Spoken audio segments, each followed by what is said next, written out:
வணக்கம். உதயநிதி தப்பி ஓட்டம், அதிர்ச்சியில் திமுகவின் தொண்டர்கள். நண்பர்களே, இந்த வீடியோவிற்கு ஒரே ஒரு லைக் மற்றும் சப்ஸ்கிரைப் பண்ணிருங்க. எதிர்க்கட்சியின் எம்எல்ஏக்கள் தொடர்ச்சியாக கைது நடவடிக்கை மேற்கொள்ளக்கூடிய ஒரு சூழல் தற்பொழுது அரசியல் களத்தில் உருவாகி உள்ளது.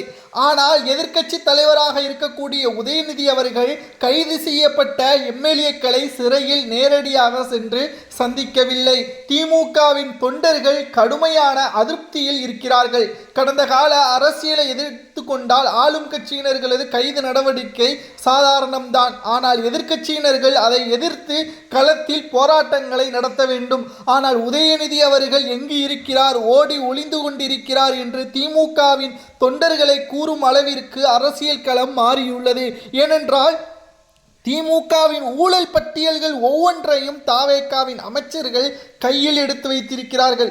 திமுகவின் எதிர்க்கட்சி தலைவராக இருக்கக்கூடிய உதயநிதி அவர்கள் ரோட்டில் இறங்கி போராட்டத்தை நடத்தினாலோ அல்லது ஆளும் அரசை எதிர்த்து பேசினாலோ அந்த ஊழல் அதிகாரங்கள் அனைத்தும் கடந்த ஆட்சியில் செய்தது அனைத்தையுமே இந்த ஆட்சியில் மக்கள் மத்தியில் வெளியிட்டால் திமுகவின் தலைமை உதயநிதி அவர்களிடம் இருந்து பறிபோகும் என்பதுதான் தற்பொழுது உதயநிதி அவர்களுக்கு பயம். ஆனால் அதிமுக அப்படி கிடையாது. அதிமுகவின் சாதாரண நிர்வாகிகளுக்கு ஏதேனும் பிரச்சனை என்றால் களத்தில் இறங்கி போராடுகிறார்கள். ஆனால் திமுகவின் தலைமை தற்பொழுது ஏன் கண்டுகொள்ளவில்லை என்ற கோபத்தில் தற்பொழுது திமுகவின் தொண்டர்கள் இருக்கிறார்கள் என்ற தகவலும் வெளியாகி உள்ளது. எதிர்க்கட்சி தலைவராக சட்டசபையில் இருந்து உதயநிதி அவர்கள் ஓடியிருக்கக்கூடாது.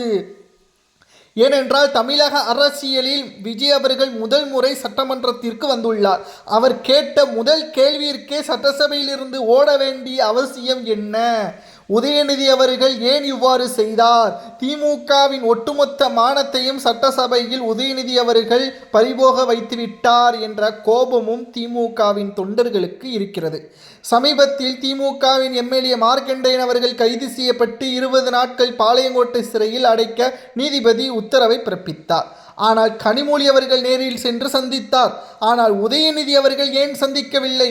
திமுகவில் மு.க. ஸ்டாலினுக்கு பிறகு உதயநிதி தான் தற்பொழுது தலைமை பண்பிற்கு தகுதியானவர் என்று ஆரம்பத்தில் இருந்து திமுகவின் மூத்த நிர்வாகிகள் கூறுகிறார்கள்.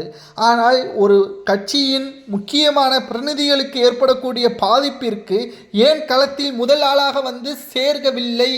உதயநிதி ஏன் பதுங்குகிறார் என்ற கேள்வியும் முன்வைக்கப்பட்டு வருகிறது. ஆனால் கனிமொழி அவர்கள் சந்திக்கிறார். அப்பொழுது மு.க. ஸ்டாலினை தொடர்ந்து கனிமொழிக்கு அந்த பதவி செல்ல வேண்டுமா அல்லது உதயநிதிக்கு செல்ல வேண்டுமா என்ற கேள்வியும் சமூக வலைதளங்களில் வைரலாக பரவி வருகிறது.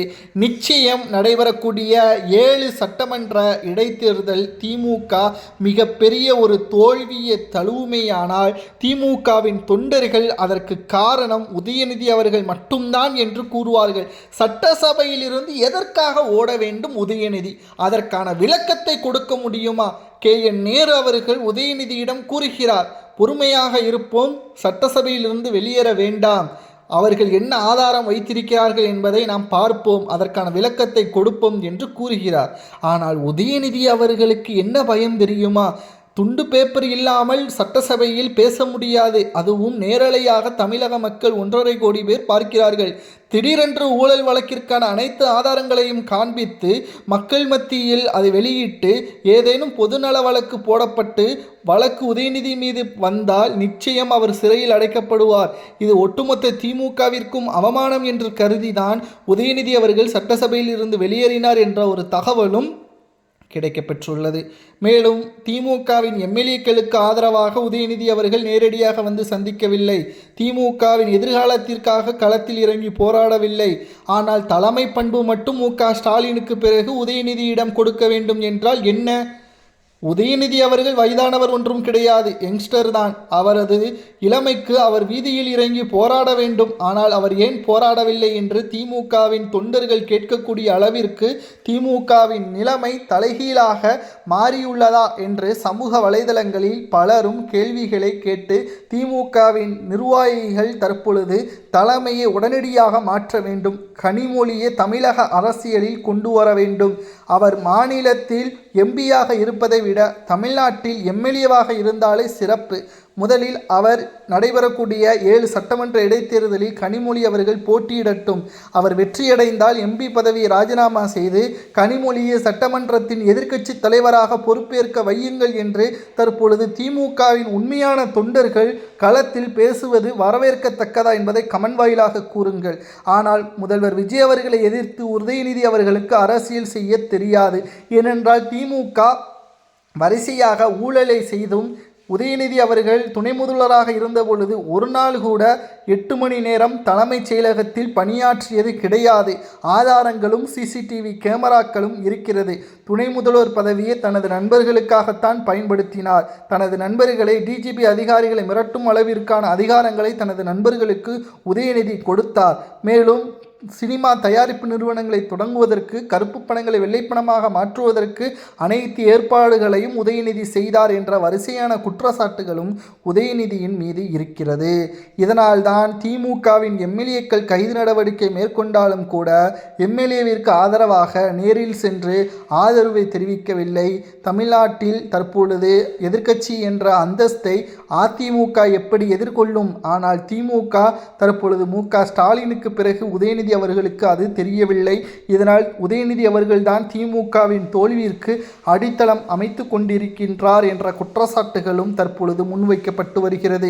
2026 சட்டசபை தேர்தலில் ஒட்டுமொத்தமாக திராவிட முன்னேற்ற கழகத்தை பொறுத்தளவிற்கு மிகப்பெரிய அளவிலான மாற்றங்கள் தமிழக அரசியலில் தற்பொழுது மிகப்பெரிய அளவிலான சிக்கலை ஏற்படுத்தக்கூடிய வகையில் அமைந்திருக்கிறது. இந்த நிலையில்தான் தமிழக அரசியலில் மிகப்பெரிய அளவில் பரபரப்பை ஏற்படுத்தக்கூடிய வகையில் எதிர்க்கட்சி தலைவராக இருப்பதற்கு உதயநிதிக்கு தகுதி கிடையாது.